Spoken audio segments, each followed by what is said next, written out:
Olá, amigos e seguidores do canal. Espero que estejam curtindo a Páscoa, né? Hoje, sábado de Aleluia, dia 30 de março. E pedindo, como sempre, os likes de vocês, compartilhamentos para amigos e comentários. Teve bastante comentário, como eu já esperava na publicação da quarta-feira. Foi aquele conto muito interessante, O Paradoxo do Coelho, do Flávio, né? Flávio Siqueira. Muito legal, é isso aí. Quanto mais a gente puder ir misturando contos de outros autores, de pessoal da comunidade, né? Junto aos clássicos, melhor será. Para quem está chegando por aqui pela primeira vez, meu nome é Vitor Machado, aqui do canal Vitor Man Literatura Fantástica de Terror, e eu peço a vocês que se inscrevam no canal, né? Para poder receber, marque sininho, aquela jogada toda, para vocês poderem receber os comunicados aqui do canal. A gente tem postagem, só lembrando, sempre quartas e sábados. Quarta, como foi o passado, clássicos do terror e novos autores, né, também. E aos sábados o projeto Lovecraft na segunda versão. Ano passado narramos toda a obra dele, esse ano nós estamos narramos já toda a obra poética, e estamos narrando agora escritas compartilhadas com outros autores, como foi no sábado anterior, né? E também, como será hoje, obra de membros do Círculo Lovecraft, aquele grupo de escritores, de fãs, de pessoas em torno, que se juntaram em torno do Lovecraft e começaram a compartilhar, a escrever em cima daquele mito Cthulhu que foi sendo construído ao longo dos anos, e são os responsáveis, no fundo, pela fama do Lovecraft. Claro, o talento dele é a principal razão da fama dele, mas se não existissem esses amigos, escritores também, nada teria acontecido. É o caso do autor de hoje, a gente já narrou antes, vocês podem observar aqui nos cards, né? Trata-se do nosso grande August Derleth. O August Derleth, dos amigos dele do Círculo Lovecraft, ele teve um papel crucial. Por quê? Porque assim que o Lovecraft morreu, ele morreu em 37, o Derleth, ele e mais o Donald Van Drey criaram a famosa Arkham House, uma referência à cidade fictícia central para o mito Cthulhu, que é Arkham, que depois se apoderaram dela no contexto do Batman, aquelas coisas todas. Mas Arkham é a cidade central do mito Cthulhu, uma cidade fictícia, antiga, cheia de mistérios, de magias e de monstros e tal, lá na Nova Inglaterra. E então eles criaram, o Derleth e o Van Drey criaram a Arkham House, uma editora dedicada à publicação de das obras do Lovecraft e depois as obras do pessoal do Círculo, né? Foi criada em 39, 2 anos depois que o Lovecraft morreu. Bem, com relação ao August Derleth e essa obra aqui, eu posso comentar o seguinte: ela é uma obra do Derleth. Ele publicou muitas obras, uma forma de homenagem. Alguém pode pensar, uma forma de se apoderar da fama do Lovecraft. Só que não existia a fama do Lovecraft nessa época, né? É muito o inverso. O Derleth escreveu muitas histórias, entre aspas, em parceria com o Lovecraft. Só que, por exemplo, essa de hoje, né? Essa obra de hoje, ela chama-se O Pescador do Cabo do Falcão. Ela é de 1959. E essa obra aí, ele publicou como Derleth Lovecraft. E fez isso com muitas outras. Acontece que não é uma obra... A participação do Lovecraft aí é quase nenhuma. É o inverso das obras em parceria do que a gente tem postado. É sempre alguém, como foi a Reis e outros, dão uma ideia e o Lovecraft desenvolve, ou escreve praticamente tudo, né? Aqui é o inverso. o Lovecraft, no caso desse conto, O Pescador do Cabo do Falcão, o Lovecraft escreveu numa carta uma frase. E o pescador lançou sua rede no mar à luz da lua. O que ele encontrou? Essa frase do Lovecraft é simplesmente uma reflexão, não é nem uma reflexão, é uma frase. E essa frase o Derleth transformou nesse conto. Então vocês veem que o Derleth descreveu esse conto e outros como parcerias com Lovecraft, meio como uma demonstração de afeto. A história é totalmente do August Derleth. Espero ter sido claro nesse caso. É uma história que lida com a temática da sereia, mas como eu sempre digo, no contexto do mito Cthulhu, nunca é exatamente o que parece ser. Um vampiro não é só um vampiro, uma casa assombrada não é só uma casa assombrada, e assim sucessivamente. Sempre tem uma outra coisa. E nesse conto é a mesma coisa. Uma sereia não é exatamente uma sereia. E tem desdobramentos. Olha que é um conto curtinho, ele tem acho que 15 minutos, se não me engano. E ele tem desdobramentos à luz do mito Cthulhu. Claro, é uma obra do círculo Lovecraft, né? Mais até do que do August Derleth. Então, é isso, não cabe falar mais muito. A vida do Derleth vocês podem olhar, dar uma olhada nos contos dele que a gente já postou, e lá nas introduções fala da vida e obra do cara. Mas quanto a este conto, tá aqui é o suficiente, né? Muito bem, como é um conto curto, eu resolvi que a gente vai fazer uma postagem dupla. A outra postagem que vem a seguir é menor ainda, ela deve durar uns 3 minutos. Chama-se Depoimento. Bom, assim está na fonte que eu usei para narrar. Mas, na realidade, eu acho que é uma má tradução. Essa é uma obra, esse Depoimento, do Thomas Owen. Thomas Owen, ele é um cara muito importante na ficção da belga, né? Ele é um escritor de ficção fantástica.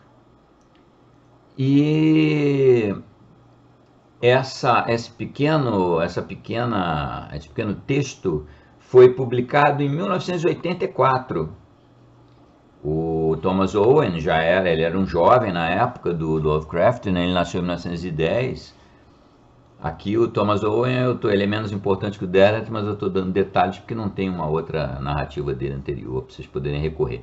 Então esse Owen, ele é de 1910, morreu em 2002, ou seja, 92 anos, né? Com uma longa vida, passou pelas 2 guerras mundiais, é interessante. E ele, como eu disse, é um pilar da ficção fantástica, né, belga. Como eu disse, o depoimento dele na realidade, o termo original em francês é témoignage. Témoignage é testemunho, seria uma tradução muito mais adequada que depoimento. Depoimento tem outras conotações. Mas é como está no livro que eu usei, né, para narrar, vamos de depoimento mesmo. Esse depoimento é muito legal porque ele foi publicado numa edição especial do Cadernos de Lerno, Cahiers de Lerno. Foi uma edição toda dedicada ao Lovecraft, em 1984. E ele é muito legal, esse depoimento, porque é um jeito que o Thomas Owen arrumou para se inserir no contexto do Lovecraft lá naqueles anos passados, como fazer parte da ficção. Ele lá conhece o nosso já familiar Randolph Carter, ele conversa com Randolph Carter. É muito interessante, mas não esperem uma história. Não tem uma história. É um testemunho. É o Thomas Owen falando de encontrar lá na Nova Inglaterra, naqueles tempos, o Randolph Carter, um alter ego do Lovecraft. Eu espero que vocês achem legal esse bônus, micro bônus aí que eu estou acrescentando ao conto do Derleth. Esse sim, com início, meio e fim, apesar de ser curto. Era isso que eu tinha para falar para vocês hoje, para oferecer para vocês hoje nesse sábado de Aleluia. Eu já sei que com esse feriadão, a gente já vê isso no acesso aos informes da comunidade, né? É sempre assim com feriadão, natural, que as pessoas não sejam maior das prioridades, ainda mais num feriadão religioso como o da Páscoa. Por falar nisso, amanhã, domingo de Páscoa, vai ter uma postagem especial, mas aí isso eu comento com vocês no Aviso à Comunidade. Vou fazer uma postagem de Páscoa, né?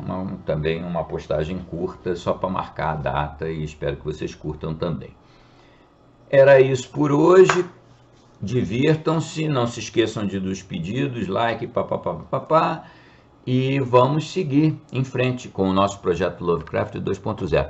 Ah, sim, detalhe, na próxima quarta-feira, que já vai ser abril, né, dia 3 de abril, nós já vamos começar a atender a nova fornada de pedidos. Vocês lembram da enquete? É só dar uma olhada no guia da comunidade, até no domingo. Então nós vamos para atender esses pedidos. Na enquete, aparentemente vai se manter Blackwood como o mais votado, então eu vou escolher um conto do Blackwood. Vou tentar escolher um especificamente referente a um pedido de um seguidor, não é? Aproveito o resultado da enquete que deu Blackwood, ou vai dar, e escolho um conto de interesse do seguidor lá. E tem muitos outros contos já na lista, né? Depois, mais adiante, vai ter uma novidade aqui no canal que eu explico para vocês um pouco mais à frente. Mas é isso aí. Vamos nessa.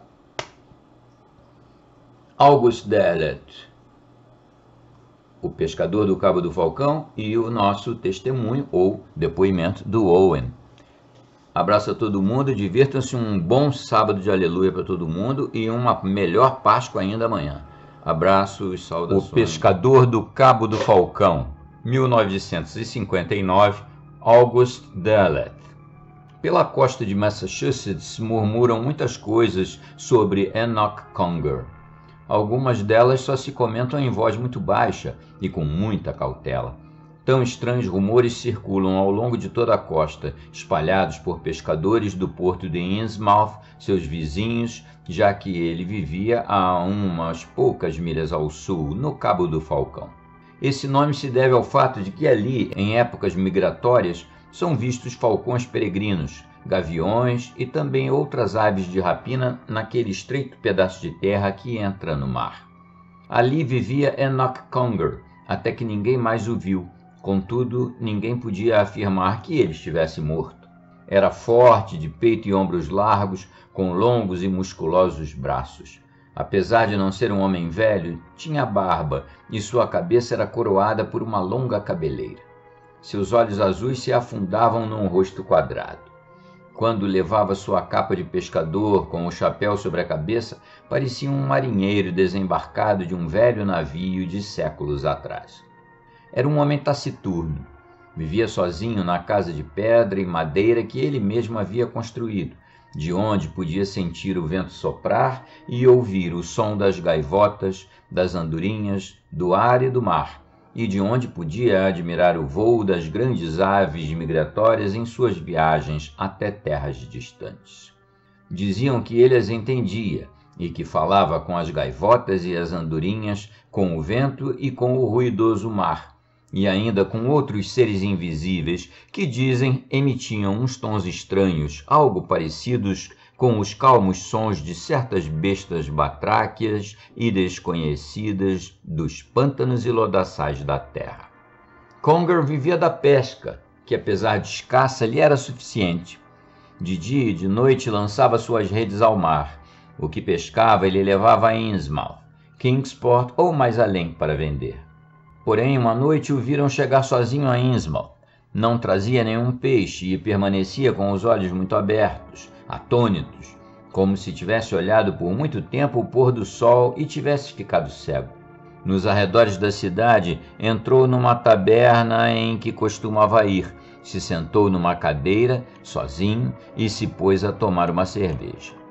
Alguns curiosos que estavam acostumados a vê-lo se aproximaram de sua mesa para beber com ele, até que, sob os efeitos do álcool, começou a balbuciar. Porém, falava como se o fizesse para si mesmo, e seus olhos não pareciam ver nada. Dizia que havia visto algo maravilhoso naquela noite. Havia levado seu barco até o Recife do Diabo, situado a mais de 1 milha de Innsmouth, e ali havia estendido sua rede. Sim, havia conseguido muitos peixes, porém em sua rede havia algo mais, algo que era uma mulher e que ao mesmo tempo não era, algo que lhe falava como um ser humano, porém com o tom gutural de uma rã e com o acompanhamento de uma música aflautada como a que nos meses de primavera se escuta nos pântanos. Algo que tinha um talho profundo e extenso no lugar de uma boca, porém uma ínfima doçura em seus olhos.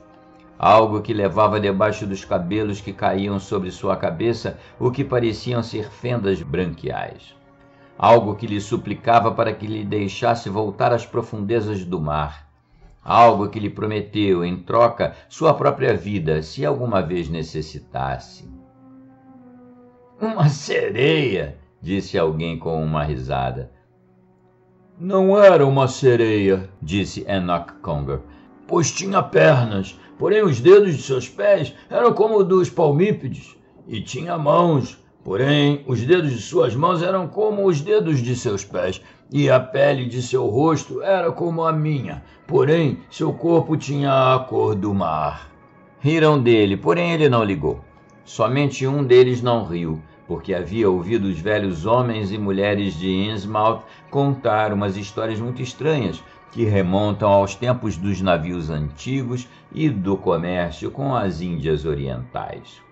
Segundo esses anciões, naqueles tempos haviam celebrados alguns casamentos entre homens de Innsmouth e mulheres das ilhas do Pacífico Sul. Falavam de estranhos acontecimentos ocorridos no mar perto de Innsmouth. Esse homem não riu, simplesmente escutou calado e logo se foi, sem se juntar com as piadas e risos de seus companheiros. Porém, Enoch Conger não reparou nele, tampouco se deu conta das risadas que havia provocado. Continuou seu relato. Explicou como havia retirado a criatura das redes em seus braços, descrevendo a sensação que lhe havia produzido o contato com sua pele fria e a textura de seu corpo. Contou como a havia soltado, como a viu nadar e submergir-se entre as rochas do Recife do Diabo, como a viu aparecer de novo, levantando seus braços uma última vez num aceno e desaparecendo para sempre. Depois daquela noite, Enoch Conger voltou poucas vezes à taverna. Quando vinha, sentava-se sozinho e não respondia a quantos lhe perguntassem por sua sereia, querendo saber se ele havia feito alguma proposta antes de deixá-la livre. Voltou a mostrar-se taciturno. Falava pouco, bebia sua cerveja e se ia. A única coisa que se sabia era que já não pescava perto do Recife do Diabo, que lançava suas redes em algum outro lugar próximo ao Cabo do Falcão, embora se falasse que ele tinha voltado a ver aquela coisa estranha que havia pescado aquela noite em suas redes. Conger era visto com frequência na ponta do estreito pedaço de terra que avançava mar adentro, olhando as águas como se esperasse ver surgir uma embarcação no horizonte, ou a manhã que sempre ronda e nunca chega para os buscadores do futuro e outros homens, fosse o que esperavam e pediam a vida. Enoch Conger foi se tornando cada vez mais introvertido, e ele, que havia sido um assíduo cliente da taverna de Innsmouth, acabou por não aparecer mais ali. Limitava-se a trazer o pescado ao mercado e voltava apressadamente à sua casa com as provisões que necessitava. Entretanto, a história de sua sereia se espalhou ao longo de toda a costa e terra adentro até Arkham e Dunwich, pelo Miskatonic e também mais além, nas negras e compactas colinas onde viviam pessoas mais inclinadas a levar na brincadeira essas coisas. Passou um ano e outro, e uma noite chegou a notícia de que Enoch Conger havia sido gravemente ferido durante uma de suas solitárias pescarias. 2 pescadores o haviam visto ao passarem perto de seu barco e lhe haviam prestado socorro. como sua casa do Cabo do Falcão era o único lugar onde queria ir, levaram-no até lá, antes de irem rapidamente buscar o Dr. Gilman de Innsmouth. Quando voltaram à casa de Enoch Conger, acompanhados do médico, o velho pescador havia desaparecido. O Dr. Gilman se absteve de dar sua opinião, porém os dois pescadores que o haviam trazido murmuraram e contaram a quem quisesse ouvir o singular relato. Falaram de uma grande umidade que reinava na casa, das inumeráveis gotas de água que escorriam pelas paredes, que pendiam da maçaneta da porta e que encharcavam a cama onde haviam deixado Enoch Conger antes de saírem em busca do doutor. Falaram das pegadas molhadas deixadas no solo por uns pés palmípedes. Aquelas pegadas eram muito fundas ao longo de todo o caminho, desde a casa até o mar, como se um grande peso, tão grande como o de Enoch Conger, e pensaram que talvez ele houvesse sido levado pelos donos desses pés, que foram obrigados a afundar no solo a cada passo até deixar a nítida marca de sua passagem. Rapidamente todos se inteiraram do que havia acontecido, porém algumas pessoas se riam dos pescadores, pois não havia mais que uma só linha de pegadas, e Enoch Conger era um homem muito pesado para que alguém pudesse carregar com toda a pressa. O Dr. Gilman não havia feito o menor comentário, exceto que havia visto pés palmípedes em alguns habitantes de Innsmouth, porém que os dedos de Enoch Conger, que havia examinado em certa ocasião, eram normais e não palmípedes. Alguns curiosos foram até a casa do Cabo do Falcão para ver se podiam descobrir algo novo, porém voltaram desiludidos. Não viram nada e se juntaram aos que se riam dos dois infelizes pescadores.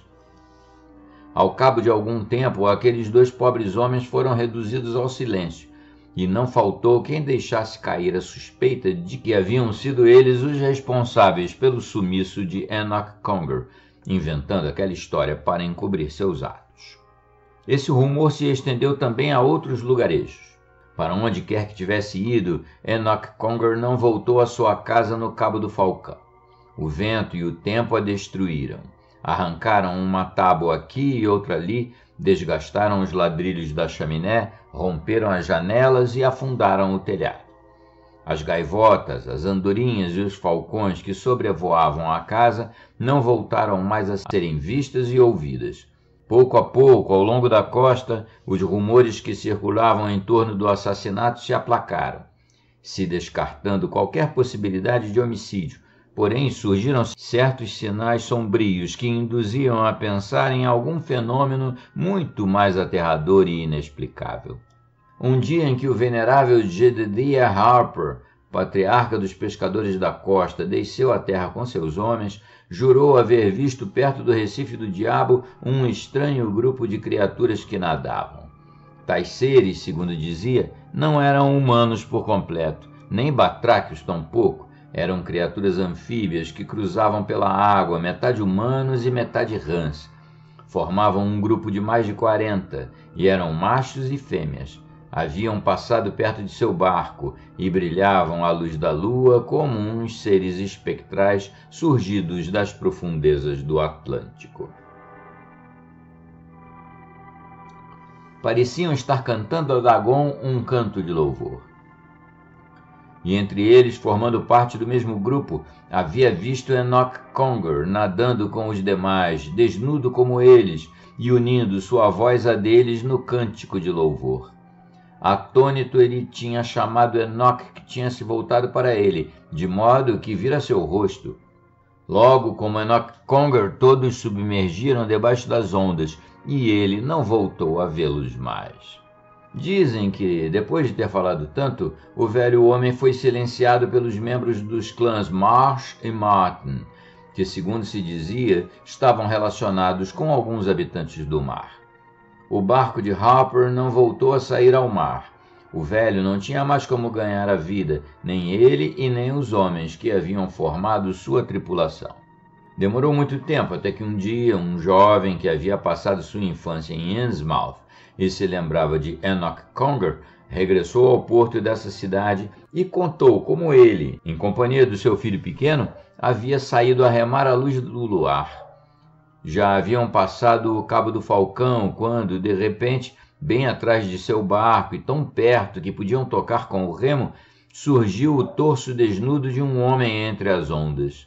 Mantinha-se na água tal como se outros, a quem não podiam ver, estivessem o suspendendo por baixo. O rosto de Enoch Conger se voltava até o Cabo do Falcão e parecia olhar com saudade a casa que continuava ali, em ruínas.